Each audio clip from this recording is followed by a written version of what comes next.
అరే బాబు కుర్రోళ్ళు చాలామంది ఒంటరిగా ఉన్నాం మా వల్ల ఏమవుతుంది అని భయపడతారన్నమాట. ఎప్పుడైనా సరే ఏదైనా సాధించాలి అంటే ఒంటరిగా సాధించగలం అనమాట. నువ్వు ఒక్కడే ఉండు, నీకు భయం ఉండదు.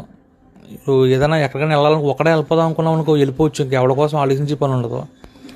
ఏదైనా సరే ఒకళ్ళు ఇప్పుడు ఏదైనా పులి వచ్చింది, మొత్తం పులి కలబడిపోయింది అనమాట. ఎక్కడో ఫారెస్ట్ ఏరియాలో ఎక్కడో దొరికేసినట్టున్నాడు పులికి. అంతమంది చూస్తున్నారు, ఎవడో వస్తాడో పట్టుకుంటాడని చెప్పి ఎవరిని కేకేయట్లేదు, ఎవరి మీద ఆధారపడలేదు. ఆడు ఓపుకున్నంత వరకు పోరాడుతున్నాడు అంతే దాన్ని. అదే ఎవడన్నా వెనకాల ఉన్నాడు అనుకో, మనకి ఆడు వస్తాడో ఒరే రారా ఈ పక్కన పట్టుకోరా అంటాం, ఏదైనా సాయం చేయరా అంటాం. ఆడు సాయం చేసే లోపు మనం సరెండర్ అయిపోవాల్సింది, దానికి వేసేస్తుంది మనల్ని దెబ్బ. అందుకని ఎవరి మీద ఆధారపడకూడదు అనమాట. ఏదైనా సరే గొప్ప గొప్ప వాళ్ళు అందరూ కూడా ఒంటరిగా మొదలుపెట్టి ఒంటరిగానే పెద్ద పెద్ద సామ్రాజ్యాలు స్థాపించారనమాట. అందుకని నా ఉద్దేశం అయితే మటుకి ఒంటరిగానే ఏదైనా సరే ఎవరి మీద ఆధారపడకూడదు.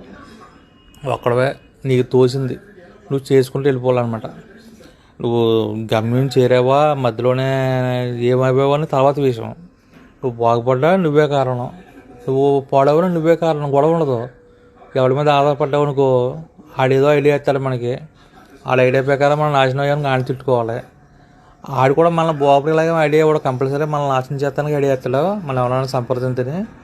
సో అందుకని ఎలాంటి పరిస్థితుల్లోని కూడా మీ ఆత్మవిశ్వాసం కోల్పోవద్దు, పోరాడండి. జీవితంలో అయినా సరే, అవసరమైతే భార్యతో అయినా సరే పోరాడండి. సరేనా? నేను సరదాగా అంటలేదు. అవుదని చాలామంది ఏం చేస్తున్నారు, ఫ్యామిలీ బాధపడలేక సూసైడ్లు చేసుకుంటున్నారు అన్నమాట.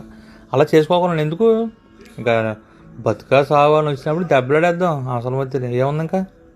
సరేనా తమ్ముళ్ళు? ఓకే, గుడ్ నైట్ తమ్ముళ్ళు.